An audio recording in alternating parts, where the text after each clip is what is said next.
Praise the lord. ఈరోజు దేవుని వాక్యము, ప్రభువైన నీ దేవునికి మ్రొక్కి ఆయనను మాత్రమే సేవింపవలను. మత్తయి సువార్త 4వ అధ్యాయము 10వ వచనము.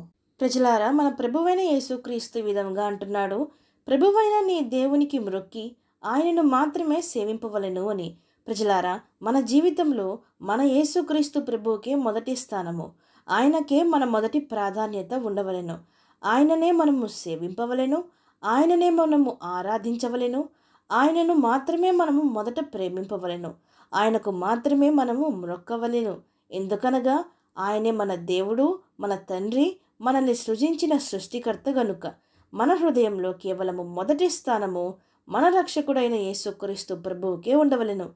అయితే మనము అలాగున చేయక ఏదో ఒక ఆకర్షణకు గురయ్యో, ఏదో ఒక దానికి భయపడో, ఏదో ఒక పరిస్థితులు ప్రభావము ఎదురైనప్పుడు వాటికి లొంగిపోయో, ఏదో ఒక దురాశ అత్యాశ కలిగినప్పుడు ఇదిగో ప్రభువునకు ఇవ్వవలసిన స్థానము మరి వేరు ఎవరికో లేక ఏ విగ్రహముకో ఏ వస్తువుకో ఇస్తూ ఉంటాం.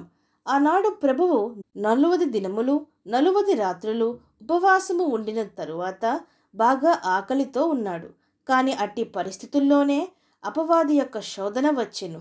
ఏదనగా, ఈ లోక రాజ్యాలన్నింటినీ నీకిచ్చిదను, నీవు గనుక నాకు మ్రొక్కినట్లయితే, నాకు సాగిలపడి నమస్కారం చేసినట్లయితే ఈ లోక రాజ్యములన్నింటినీ నీకిచ్చిదను అని చెప్పాను. అప్పుడు ప్రభువు, అయ్యో ఆకలేస్తుందని లేక లోకరాజ్యములన్నింటినీ నా సొంతమవ్వును అని ఆశపడి ఆ పనికి మాలిన సాతానుకు మ్రొక్కెనా? అలాగున చేస్తే ఆయన ప్రభువు ఎందుకవును? ఆయన దేవుడు, ఆయన మహారాజు, ఆయన సర్వశక్తిమంతుడు. అప్పుడు ప్రభువు అపవాదిని గద్దించెను, సాతానా పొమ్ము, ప్రభువైన నీ దేవునికి మ్రొక్కి ఆయనను మాత్రము సేవింపవలెనని రాయబడి ఉన్నది అనెను. ప్రజలారా, మనకి కూడా అటువంటి శోధనలు వచ్చినప్పుడు లొంగిపోక అపవాదిని గద్దించవలెను.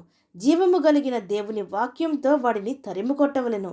అలాగనే షద్రకు, మషకు, అబేద్నెగో కూడా వారు అగ్నిగుండంలో వేయబడుదురు అని, చనిపోదురని జీవము కలిగిన దేవుణ్ణి తృణీకరించి, రాజా నీవు చెప్పినట్టే నీ ప్రతిమకు మ్రొక్కెదము అని చెప్పినా అలాగున చెయ్యలేదు.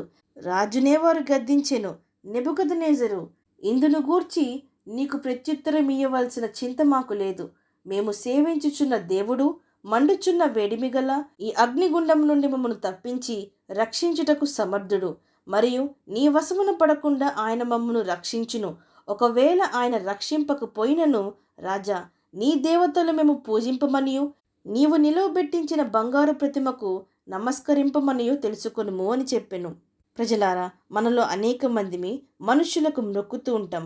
వారి కాళ్ళ మీద పడి వారినే దేవునిగా భావించి పూజిస్తూ ఉంటాం. లేక మన యొక్క వృత్తినో, ఉద్యోగాన్నో, వస్తువులను దేవునికి ఇవ్వవలసిన ప్రథమ స్థానంలో వాటిని మ్రొక్కుతూ ఉంటాం.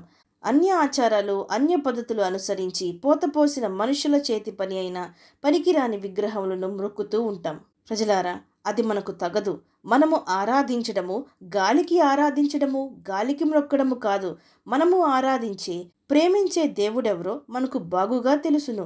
ఎట్టి భయంకరమైన శోధనలు, క్రీస్తును మనల్ని వేరుపరచాలన్న పరిస్థితులు వచ్చినా, మనము సమస్తము కోల్పోయినా, మనల్ని ప్రాణం ఇచ్చినంతగా ప్రేమించిన ప్రభువును మాత్రమే సేవిద్దాం, ప్రేమిద్దాం, వెంబడిద్దాం, మ్రొక్కుదాం, ఆరాధిద్దాం. ఎందుకనగా ఆయన మాత్రమే సజీవుడైన దేవుడు, మనల్ని సిగ్గుపరచని, మనల్ని జీవములోనికి నడిపించే దేవుడు. అవును అన్నవారు నాతో పాటు ప్రార్థనలో ఏకీభవించండి. ప్రార్థన. పరిశుద్ధుడా, ప్రేమగల తండ్రి, ఈరోజు మీరిచ్చిన ఈ వాక్యమును బట్టి మీకు స్తోత్రములు దేవా. ఏదైనను, ఎవరైనను, ఏ స్థితి అయినను మమ్మను క్రీస్తు ప్రేమ నుండి ఎడబాయవని ఎరిగి, తండ్రి, కష్టం వచ్చినా నష్టం వచ్చినా మా ప్రభువును మాత్రమే మేము సేవించదమని నిర్ణయించుకొని అంతము వరకు మిమ్మను విడువక వెంబడించే భాగ్యమును మా ప్రతి ఒక్కరికి సహాయము దయచేయమని ప్రార్థిస్తూ, సమస్త మహిమాగంతులు మీకే చెల్లిస్తూ ప్రభువైన యేసుక్రీస్తు నామం పేరట అడిగి వేడుకొంచున్నాం పరమ తండ్రి. ఆమేన్.